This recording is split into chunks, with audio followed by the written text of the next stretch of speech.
कालपासून आपण मुंबई गोवा महामार्ग आहे का एकंदरीत बघितलं तर काही काम पूर्ण होतं, काही काम अर्धवट काय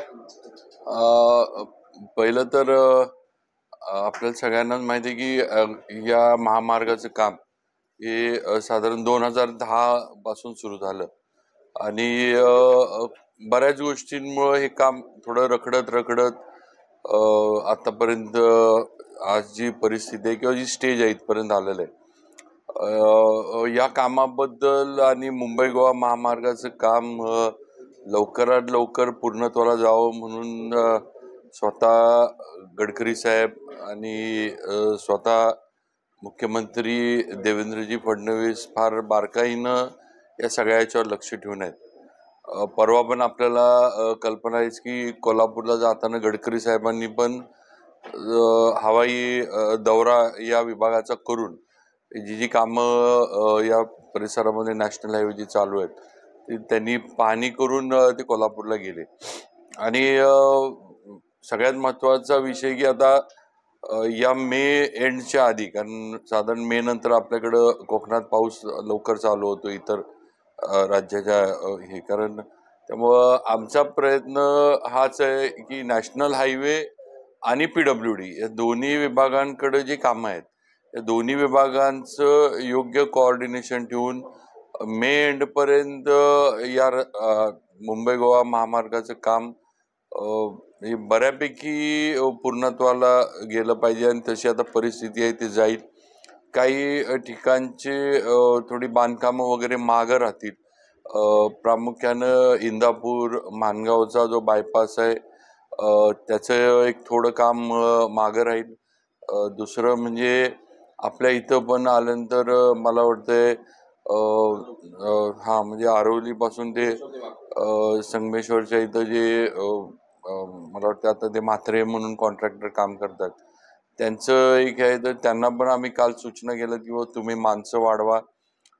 मला वाटतं संगमेश्वरच्या इथल्या पुलाचं काम थोडं संत गतीनं चाललंय, त्या पण सूचना काल दिल्यात की पावसाळ्याच्या आधी जे काम म्हणजे त्याचे पिलर्स वगैरे जे वर आणणं गरजेचं आहे, जे पुढं पावसाळ्यामध्ये करता येणार नाही, तर त्या कामावर त्यांनी फोकस करावं आणि ते त्यांनी वर आणलं पाहिजे किंवा त्याला आता काय लागेल ते त्यांनी मशिनरी कर्मचारी वगैरे लेबर वगैरे ते त्यांनी उपलब्ध करावं।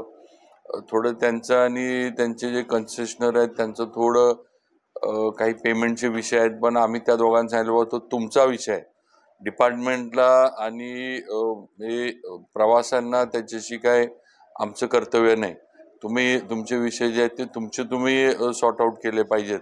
डिपार्टमेंटनं तुम्हाला वेळोवेळी ॲडव्हान्स दिलाय, सगळं दिलंय, त्यामुळे डिपार्टमेंट कुठेही कमी पडत नाही आहे। तुम्ही तुमचे विषय जे आहेत ते तुमच्यात पेमेंटचे जे आहेत ते करा, नाहीतर मग आम्हाला ते काम परत काढून घेण्याचा प्रस्ताव आणि हे करण्याचा आम्हाला करायला लागेल, कारण आता थांबत बसणं आमचं म्हणजे राज्य सरकारची पण तयारी नाही आहे आणि स्वतः गडकरी साहेबांची पण तयारी नाही आहे।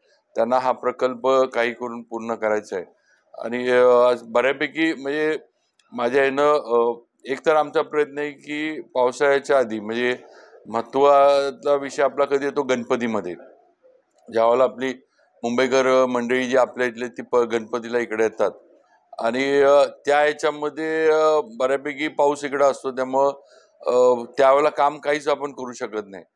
गणपतीच्या दृष्टीनं मे एंडपर्यंत जे करणं गरजेचं आहे, ज्या ठिकाणी समजा एखादं बांधकाम पुलाचं वगैरे जर होत नसेल, समजा काही तांत्रिक गोष्टी अडचणी आल्या धरून चालू आपण, तर त्या ठिकाणचे रस्ते जे आहेत सर्व्हिस रोड वगैरे हे वाहतुकीच्या दृष्टीनं क्लिअर राहिले पाहिजेत।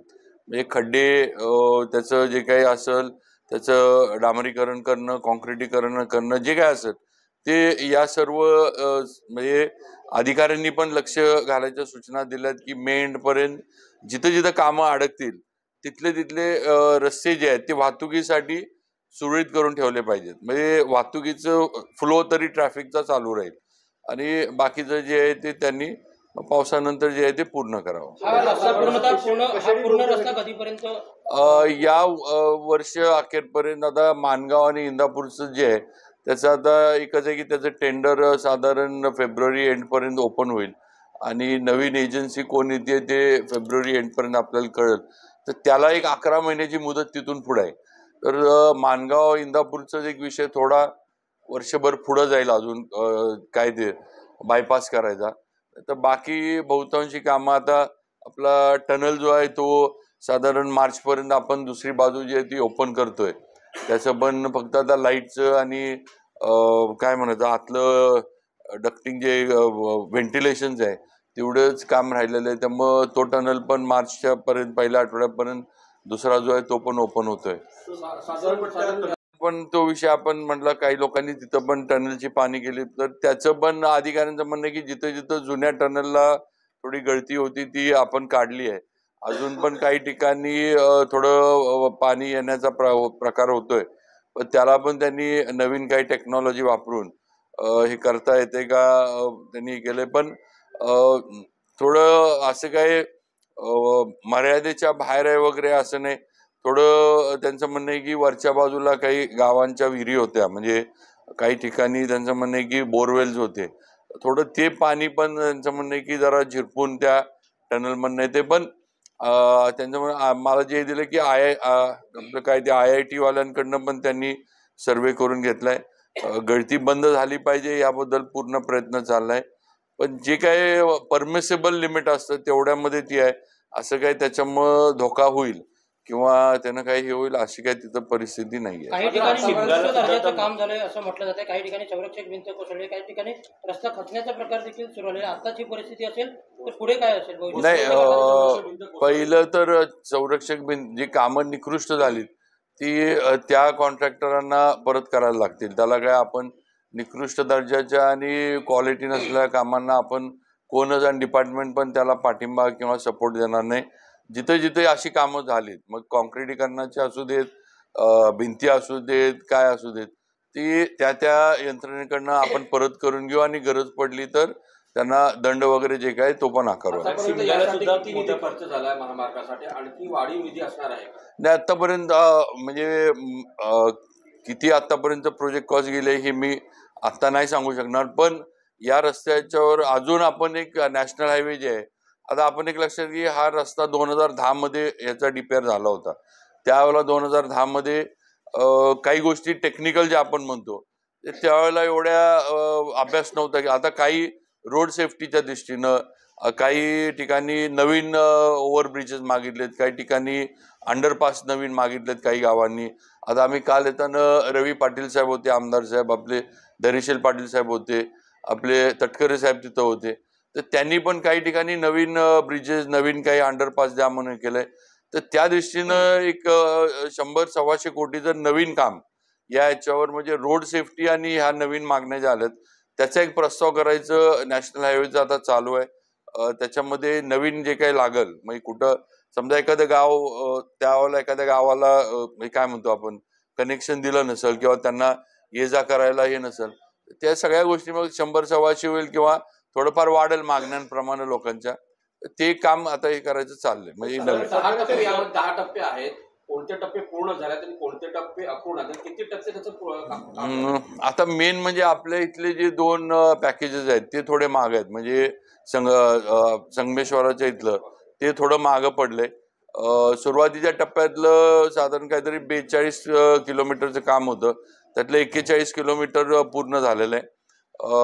नंतरच्या याच्यामध्ये पण मला वाटतं आपला रत्नागिरीचा हा जो पीस आहे ते काम थोडं लेट नवीन तिथं कॉन्ट्रॅक्टर आहे त्याला दिलं गेलं, पण तरी त्यातलं पण साधारण 80-81% काम पूर्ण केलंय. त्यामुळं ही काम फक्त मधला जो संगमेश्वराचा जो तेवढा थोडा हे तो जरा मागं पडलेला ही वस्तू. निवळी गावात बायपास होणार की पुलाचं काम होणार? म्हणजे पुलाचं काम पण रखडलं निवळी गावात. नाही, आता पूर्वी जे धरलेलं आहे म्हणजे ज्याला मंजुरी दिलेली आहे तेच त्याच्यामध्ये हे होणार. म्हणजे फक्त काय आहे, काही ठिकाणी लोकप्रतिनिधी आणि लोकांच्या आग्रही मागण्या जिथं होत्या, काही ठिकाणी पूल वाढवा म्हणून मागण्या होत्या, ते नॅशनल हायवेनं प्रस्ताव त्याचे केलेले आहेत.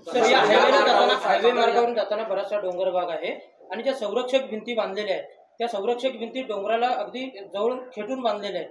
त्यावेळी कधी ती माती खाली येऊ शकते असं या पावसाळ्यात सुद्धा झालेलं आहे. अधिकाऱ्यांचं काही लक्ष नाही का हे काम होत असताना तिकडे?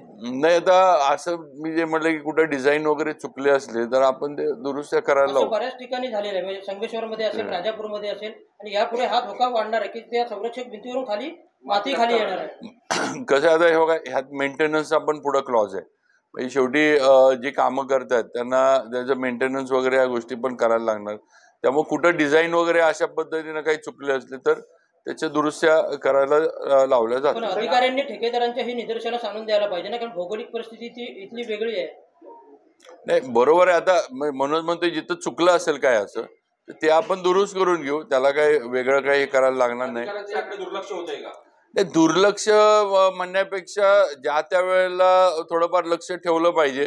काम सुरू असताना तुमचं म्हणणं बरोबर आहे, पण आता काही ठिकाणी आपण म्हटलं तसं आता भिंत बांधूनच झाली असेल, आता ती सगळी परत पाडण्यापेक्षा त्या डिझाईन मध्ये सुधारणा काय करायची आणि ती ज्या कारणासाठी बांधली आहे त्या कारणासाठी उपयुक्त कशी होईल हा प्रयत्न आपल्याला आता केला पाहिजे. 15 ते 20 फूट उंच बांधण्यात आलेले आहेत. वरती मात्र डोंगराचा भाग आहे. ती पूर्ण माती खाली यावर्षी संगमेश्वरमध्ये देखील आली होती पूर्णतः. नाही, तेच आता एवढं काय मी तेच आपल्याला सांगतो की जिथं डिझाईन चुकीचे झाले असतील किंवा जरा फार जिथं हे झालं असेल त्या दुरुस्त्या आपण करायला. सगळ्या निवडणुकीमध्ये आपण सोबत लढू असं शंभूराजे आता शेवटी हे निर्णय जे आहेत हे पक्षाकडनं केले जाणार, म्हणजे भाजपचे.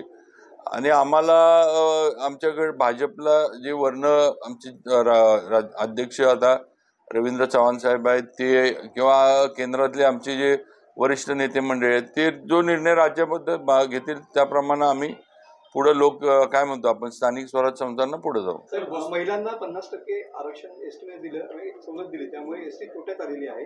त्यामुळे परिवहन मंत्री प्रताप सरनाईक यांनी याची कबुली दिलेली आहे. त्यामुळे ही 50% आरक्षणाची सवलत जी आहे ती रद्द होणार अशी चर्चा सध्या रंगलेली आहे. नाही, मला नाही वाटत रद्द होईल, कारण शेवटी महिलांना त्यांच्या म्हणजे थोडं स्वावलंबी व्हावं किंवा त्यांना ही माहिती दिली रद्द होण्याचं हे नाही.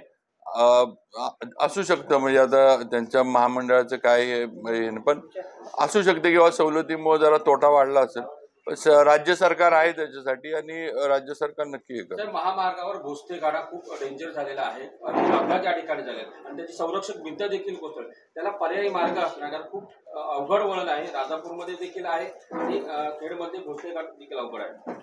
म्हणजे त्याला काय हे करायचं आपण पर्यायी मार्ग जर असेल तर तो सुरू करा. आतापर्यंत त्या कर्विंगला खूप ऍक्सिडेंट झालेले आहेत. ठीक, आपण संरक्षक भिंत देखील कोसळलेली आहे. थोडंफार बघू, आपण स्टडी करायला लावू. आता काय मला पण माहित, मी नक्की हे करू, पण काय जे गरजेचं असेल मेन म्हणजे वाहतूक सुरू ठेवण्यासाठी तो उपाय आपण तिथं करू नका. 109 या महामार्गावर आहेत. किती पूल पूर्ण झालेत, कारण बहुत आहेत.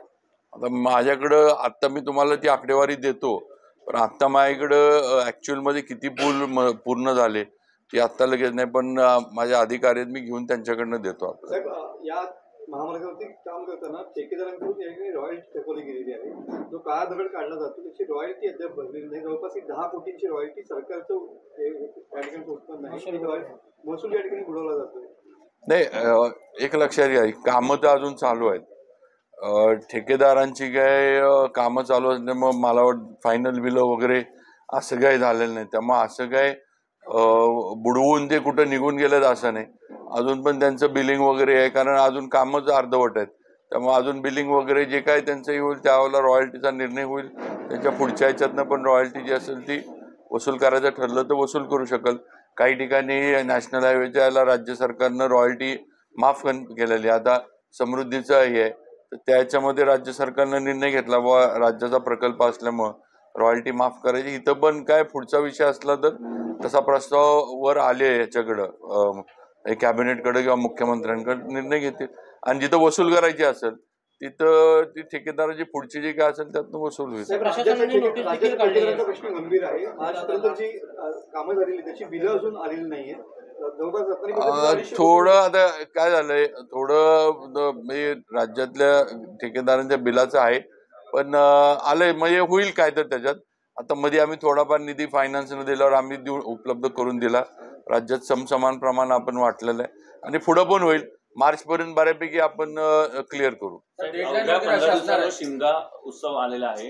कोकणात आता शिमगा उत्सवासाठी भाविक येणार आहेत, तर तो कशेडीचा बोगदा आहे तो दुसरा त्यासाठी चालू खुला होणार. तर आता माझ्या काल जे मार्च पर्यंत तो ब्रिज बोगदा जो आहे तो खुला होऊन जाईल. चलो, थँक्यू.